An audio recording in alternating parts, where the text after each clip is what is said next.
வணக்கம். மதிய நேரத்திற்கான ஐரோப்பிய செய்திகள். முதலில் தலைப்புச் செய்திகள். பாதுகாப்பை பலப்படுத்துங்கள், உத்தரவிடும் உக்ரேனிய உச்ச தளபதி. ஸ்வீடன் குடியுரிமை பெற விரும்பும் வெளிநாட்டவர்களுக்கு கடுமையாகும் சட்டம். ஜெர்மனியில் வாகனம் கொள்வனவு செய்ய காத்திருப்போருக்கு நிதி உதவி. பிரித்தானியாவுக்கு சொந்தமான கப்பல் மீது ஹவுதி கிளர்ச்சியாளர்கள் தாக்குதல். சுவிட்சர்லாந்தில் 1/3 ஏற்பட்டுள்ள பாதிப்பு. பிரான்சில் ஜனாதிபதியின் நிலை இதுவரை இல்லாத அளவு நம்பிக்கையை இழந்த மக்கள். கருப்பை புற்றுநோய்க்கான உலகின் முதல் தடுப்பூசி, பிரித்தானிய ஆராய்ச்சியாளர்கள் நம்பிக்கை. ஜெர்மனியில் பிரபல ஸ்மார்ட் போன் பிராண்ட் விற்பனைக்கு தடை. இனி விரிவான செய்திகள். பாதுகாப்பை பலப்படுத்துங்கள், உத்தரவிடும் உக்ரேனிய உச்ச தளபதி. ரஷ்ய எல்லையோரமுள்ள கிழக்கு வட்டாரத்தில் பாதுகாப்பை பலப்படுத்துமாறு உக்ரைனின் உச்ச தளபதி உத்தரவிட்டிருக்கிறார். உக்ரைனின் வுலடேர் நகரம் பெரிய மோதலுக்கு பிறகு நேற்று ரஷ்யாவின் வசம் போய்விட்டது. நகரத்தை பறிகொடுத்ததை உக்ரைனிய ஜனாதிபதி வோலோடிமிர் செலன்ஸ்கி ஒப்புக்கொண்டார். நகர மக்களின் உயிரை காப்பதற்கும் துருப்புகளை அங்கிருந்து பாதுகாப்பாக வெளியேற்றுவதற்குமே முன்னுரிமை தரப்பட்டதாக அவர் குறிப்பிட்டுள்ளார். ரஷ்ய படை சுற்றி வளைத்து விடாமல் தடுக்கவே உக்ரைனிய துருப்புகள் அந்த நகரை விட்டு அவசரமாக வெளியேறியதாக செலன்ஸ்கி குறிப்பிட்டார். உக்ரைனின் கிழக்கில் உள்ள மற்ற வட்டாரங்களிலும் ரஷ்ய படை தொடர்ந்து முன்னேறி வருகிறது. செலன்ஸ்கி நேட்டோ கூட்டணியிடம் தமது கோபத்தை வெளிப்படுத்தினார். ஸ்வீடன் குடியுரிமை பெற விரும்பும் வெளிநாட்டவர்களுக்கு கடுமையாகும் சட்டம். ஸ்வீடன் குடியுரிமை பெற விரும்பும் வெளிநாட்டினருக்கான சட்டத்தை கடுமையாக்க இந்த ஆண்டின் தொடக்கத்தில் முன்வைக்கப்பட்ட யோசனைக்கு ஸ்வீடன் ஒப்புதல் அளித்துள்ளது. ஒரு சிறந்த குடியேற்ற அமைப்பை உருவாக்கி அதன் அனைத்து குடிமக்களுக்கும் பாதுகாப்பை உறுதி செய்யும் முயற்சியில் இந்த நடவடிக்கை எடுக்கப்பட்டுள்ளது. நாடு இன்னும் வெளிநாட்டவர்களுக்கு குடியுரிமை வழங்குவதை தொடரும், ஆனால் கடுமையான நிபந்தனைகளின் கீழ் வழங்கப்படும் என ஸ்வீடன் பிரதமர் மற்றும் இடப்பெயர்வு அமைச்சர் தெரிவித்துள்ளனர். முக்கிய மாற்றங்களில் ஒன்று, சந்தேகத்திற்குரியவர்கள், சில குற்றங்களில் ஈடுபட்டவர்கள் அல்லது நாட்டின் பாதுகாப்புக்கு அச்சுறுத்தலாக கருதப்படுபவர்கள் ஸ்வீடன் குடியுரிமை பெற அனுமதிக்கப்பட மாட்டார்கள் என்பதும் குறிப்பிடத்தக்கது. ஜெர்மனியில் வாகனம் கொள்வனவு செய்ய காத்திருப்போருக்கு நிதி உதவி. ஜெர்மனியில் அண்மைக்கால வாகன விற்பனையில் வீழ்ச்சி ஏற்பட்டுள்ள நிலையில் பல நிறுவனங்கள் பாதிக்கப்பட்டுள்ளன. இதனால் புதிய வாகனம் ஒன்றை கொள்வனவு செய்ய விரும்புவோருக்கு நிதி உதவி வழங்க அரசாங்கம் நடவடிக்கை எடுத்துள்ளது. விற்பனையை அதிகரிக்கும் நோக்கில் நிதி உதவி வழங்க திட்டமிடப்பட்டுள்ளதாக வர்த்தக அமைச்சர் தெரிவித்துள்ளார். அதற்கமைய மின்சார வாகனம் ஒன்றை கொள்வனவு செய்ய விரும்புவோருக்கு €6,000 நிதி உதவி வழங்கப்பட உள்ளது. பாவிக்கப்பட்ட 2ஆம் தர மின்சார வாகனத்தை கொள்வனவு செய்வோருக்கு €3,000 வழங்கப்பட உள்ளது. ஜெர்மனியில் மின்சாரத்தில் இயங்கும் வாகனங்களை கொள்வனவு செய்வோரின் எண்ணிக்கையில் பாரியளவு வீழ்ச்சி அடைந்துள்ளதாக புதிய புள்ளி விபரங்கள் காட்டுகின்றன. பிரித்தானியாவுக்கு சொந்தமான கப்பல் மீது ஹவுதி கிளர்ச்சியாளர்கள் தாக்குதல். பிரித்தானியாவுக்கு சொந்தமான கார்டெலியா மூன் எண்ணெய் டேங்கர் கப்பலை குறிவைத்து ஹவுதி கிளர்ச்சியாளர்கள் படை தாக்குதலை நடத்தியுள்ளது. இஸ்ரேல் மற்றும் பாலஸ்தீனத்தின் ஹமாஸ் அமைப்பினர் இடையிலான போர் தொடங்கியதிலிருந்து செங்கடல் பகுதியாக செல்லும் கப்பல்களை குறிவைத்து ஏமனின் ஹவுதி அமைப்பினர் தாக்குதல் நடத்தி வருகின்றனர்.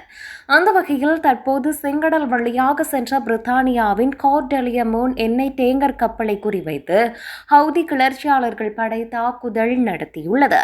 மேலும் காமிக்கேஸ் ஸ்டோன் கப்பல் மூலம் பிரித்தானியாவின் எண்ணெய் டேங்கர் கப்பலை தாக்கும் வீடியோ காட்சிகளையும் ஹவுதி அமைப்பினர் வெளியிட்டுள்ளனர்.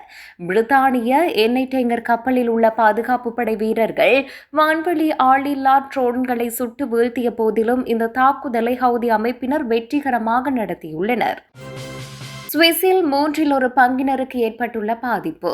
2022ஆம் ஆண்டில் சுவிஸில் உள்ள மக்களில் 1/3 தூக்க பிரச்சினைகளால் பாதிக்கப்பட்டுள்ளனர் என சமஷ்டி புள்ளியியல் அலுவலகம் தெரிவித்துள்ளது.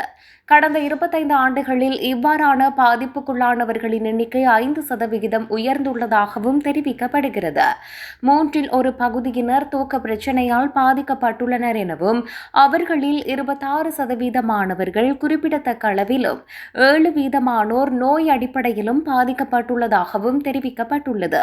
ஆண்களை விட பெண்கள் அதிக அளவில் பாதிக்கப்படுகின்றனர் எனவும், இவ்வாறு பாதிக்கப்பட்டவர்களில் 37% பெண்களும் 29% ஆண்களாக இருப்பதாகவும், வயதுக்கு ஏற்ப பிரச்சினைகளும் அதிகரிக்கும் எனவும் அறிவிக்கப்பட்டுள்ளது. நோயியல் மாறுபாடுகள் 25 ஆண்டுகளில் மிக அதிகமாக அதிகரித்துள்ளன. பிரான்சில் ஜனாதிபதியின் நிலை. இதுவரை இல்லாத அளவு நம்பிக்கையை இழந்த மக்கள். பிரான்ஸ் ஜனாதிபதி இமானுவேல் மக்ரோன் தொடர் விமர்சனங்களுக்கு உள்ளாகி வரும் நிலையில் இதுவரை இல்லாத அளவு மக்கள் நம்பிக்கையை இழந்துள்ளனர். நாட்டு மக்களில் 22% மாத்திரமே ஜனாதிபதியை நம்புவதாக கடந்த 3ஆம் திகதி வெளியான கருத்து கணிப்பில் தெரிய வந்துள்ளது. 2017ஆம் ஆண்டில் முதன்முறையாக மக்ரோன் ஜனாதிபதியானதிலிருந்து அவர் பெற்ற மிக குறைந்த நம்பிக்கையின்மை இதுவாகும்.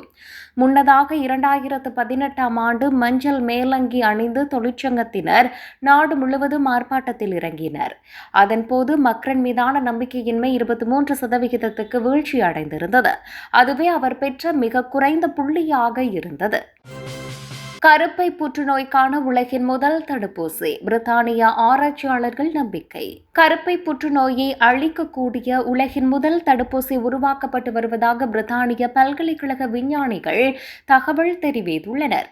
பிரித்தானியாவில் உள்ள ஆக்ஸ்போர்ட் பல்கலைக்கழக விஞ்ஞானிகள் கருப்பை புற்றுநோயை அழிக்கக்கூடிய ஒரு புதிய தடுப்பூசியை உருவாக்கி வருகின்றனர். ஓவரியன் வாக்ஸ் என்று அழைக்கப்படும் இந்த தடுப்பூசி நோயின் ஆரம்ப கட்டங்களை அடையாளம் கண்டு தாக்கும்படி நோய் எதிர்ப்பு மண்டலத்திற்கு கற்றுக் கொடுப்பதாக தெரிவிக்கப்படுகிறது. கருப்பை வாய் புற்றுநோயை குறைக்க பெரிதும் உதவியுள்ள HPV தடுப்பூசியைப் போலவே ஓவரியன் வாக்ஸையும் NHS-ஆல் தடுப்பு மருந்தாக வழங்க முடியும் என கூறுகின்றனர். இது உலகளவில் மில்லியன் கணக்கான பெண்களை பாதிக்கும் கருப்பை புற்றுநோயை எதிர்த்து போராடுவதில் ஒரு குறிப்பிடத்தக்க முன்னேற்றமாக இருக்கும். ஜெர்மனியில் பிரபல ஸ்மார்ட் போன் பிராண்ட் விற்பனைக்கு தடை. பிரபலமான மொபைல் பிராண்டான OnePlus ஸ்மார்ட் போன்கள் மீண்டும் ஜெர்மனியில் விற்பனைக்கு தடை செய்யப்பட்டுள்ளது. இது அந்த நிறுவனத்துக்கு பின்னடைவை ஏற்படுத்தியுள்ளது. இந்த தடை ஒரு காப்புரிமை விவகாரத்தை தொடர்ந்து விதிக்கப்பட்டது. இதனால் OnePlus நிறுவனத்தின் தொலைபேசிகள் ஜெர்மனியில் தற்காலிகமாக விற்பனையை நிறுத்த வேண்டியிருக்கின்றன.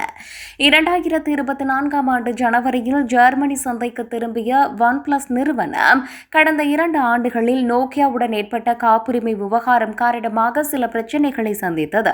அதேபோல் தற்போது இன்டர் டிஜிட்டல் என்ற நிறுவனத்துடனான காப்புரிமை விவகாரம் காரணமாக ஜெர்மனியில் மீண்டும் தடை விதிக்கப்பட்டுள்ளது.